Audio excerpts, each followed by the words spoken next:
दोस्तों आज की वीडियो में हम बात करेंगे कि हमारे सेविंग अकाउंट से हम एक वित्तीय वर्ष में अधिकतम कितना ट्रांजैक्शन कर सकते हैं। यानी हमारे सेविंग अकाउंट से हम मैक्सिमम कितना अमाउंट एक फाइनेंशियल ईयर में विड्रॉल कर सकते हैं और मैक्सिमम कितना अमाउंट एक फाइनेंशियल ईयर में डिपॉजिट कर सकते हैं। हम अपने सेविंग अकाउंट में मैक्सिमम कितना पैसा रख सकते हैं। इसके अलावा हम यह भी जानेंगे कि अगर हमारे पास अलग अलग बैंक में अलग अलग अकाउंट है तो क्या यह ट्रांजैक्शन लिमिट समान रहेगी या अलग अलग बैंक में अलग अलग अकाउंट होने से हमारी यह लिमिट बढ़ जाएगी।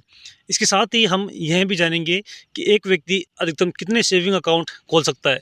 इसके अलावा वीडियो के अंत में हम आपको कैश विड्रॉल और डिपॉजिट से संबंधित 4 बेहतरीन टिप्स देंगे जिनके बारे में आपको नहीं पता होगा, और यदि आप उनके बारे में जान लेते हैं तो आपको 100% पेनल्टी देने से बच सकते हैं। इसलिए वीडियो को बिना स्किप किए लास्ट तक जरूर देखें, जिससे कोई भी महत्वपूर्ण जानकारी आपसे मिस ना हो। नमस्कार दोस्तों, मेरा नाम है पवन और आप सभी का स्वागत है हमारे यूट्यूब चैनल पर।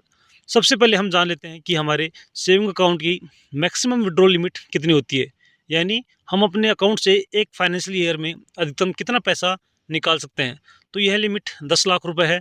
आप अपने बैंक अकाउंट से अधिकतम 10 लाख रुपए की राशि निकाल सकते हो, और यदि आप 10 लाख रुपए से अधिक अमाउंट निकालते हैं एक फाइनेंशियल ईयर में तो आपको बैंक जो है आपका बैंक आपके खाते की डिटेल इनकम टैक्स डिपार्टमेंट को दे देता है, और इनकम टैक्स डिपार्टमेंट आपसे नोटिस के माध्यम से इसकी पूरी डिटेल जानकारी पूछ सकता है। और यदि आप उपयुक्त जवाब नहीं दे पाते हैं तो आपकी इनकम से अनएक्सप्लेनेबल इनकम मान लिया जाता है, और इस पर 84% तक पेनल्टी लगाई जा सकती है। अनएक्सप्लेनेबल इनकम क्या होती है इसके बारे में वीडियो के आगे के भाग में बताएंगे। इसके अलावा अब हम जान लेते हैं आप अपने सेविंग अकाउंट में मैक्सिमम कितना अमाउंट डिपॉजिट कर सकते हो। यह लिमिट भी 10 लाख रुपए है। यानी एक फाइनेंशियल ईयर में आप अपने सेविंग अकाउंट में अधिकतम 10 लाख रुपए जमा करवा सकते हो, और यदि 10 लाख रुपए से अधिक जमा करवाते हैं तो इस कंडीशन में भी बैंक आपके अकाउंट की डिटेल इनकम टैक्स डिपार्टमेंट को दे देता है, और इनकम टैक्स डिपार्टमेंट इसके बारे में भी आपको नोटिस के माध्यम से भी इसका जवाब मांग सकता है, और उपयुक्त जवाब न मिलने पर अनएक्सप्लेनेबल इनकम मानकर इस पर भी 84% की पेनल्टी लगाई जा सकती है। अब हम जान लेते हैं कि यदि हमारे पास दो अलग अलग बैंक में दो अलग अलग अकाउंट हैं तो क्या इस कंडीशन में भी हमारी लिमिट 10 लाख रुपए ही रहेगी। जी नहीं दोस्तों, यदि आपके पास दो अलग अलग बैंकों में, जैसे आपका एक अकाउंट है एसबीआई बैंक में और दूसरा अकाउंट है एचडीएफसी बैंक में, और दोनों ही अकाउंट से आप एक साल में 9 लाख रुपए का ट्रांजैक्शन कर लेते हैं, तो इस कंडीशन में बैंक आपके अकाउंट की रिपोर्ट इनकम टैक्स डिपार्टमेंट को नहीं करेगा। यानी यह लिमिट केवल आपके बैंक अकाउंट पर ही निर्भर करती है। इसके अलावा यदि आप किसी एक अकाउंट में 11 लाख रुपए का ट्रांजैक्शन कर लेते हैं तो ऐसे में बैंक आपके खाते की रिपोर्ट इनकम टैक्स डिपार्टमेंट को दे देगा। अब हम जान लेते हैं कि आप अपने सेविंग अकाउंट से अधिकतम कितना अमाउंट रख सकते हैं।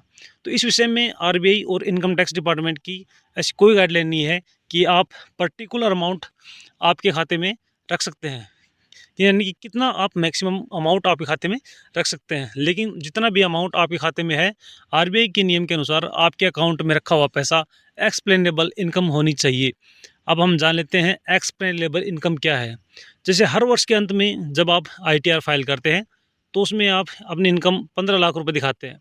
इसी हिसाब से 5 साल के बाद यदि आपके अकाउंट में 60 लाख रुपए या 70 लाख रुपए हैं तो उसे एक्सप्लेनेबल इनकम माना जाता है, क्योंकि 5 साल में आपकी इनकम 75 लाख रुपए हो रही है।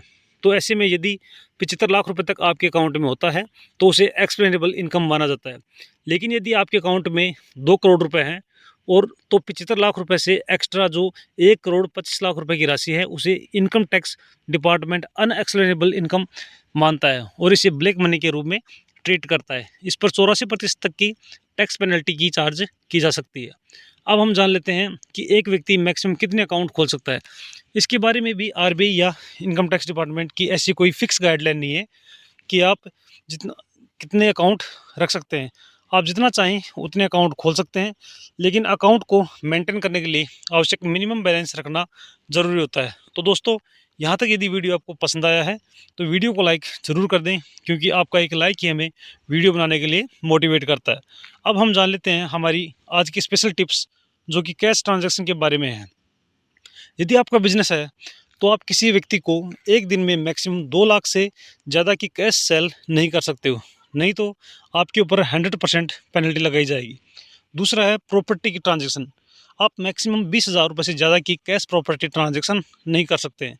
यदि आप ऐसा करते हैं तो भी आपके ऊपर 100% पेनल्टी लगाई जाएगी। लेकिन यदि आप लोन लेते हैं या लोन जमा कराते हैं तो ऐसे में भी आप 20,000 रुपये से ज़्यादा का कैश ट्रांजैक्शन नहीं कर सकते। यदि आप ऐसा करते हैं तो भी आपके ऊपर 100% पेनल्टी लगाई जाएगी।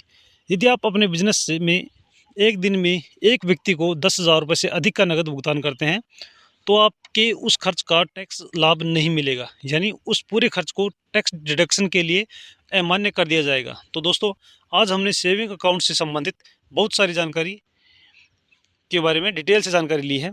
यह जानकारी आपको कैसी लगी कमेंट करके ज़रूर बताएं।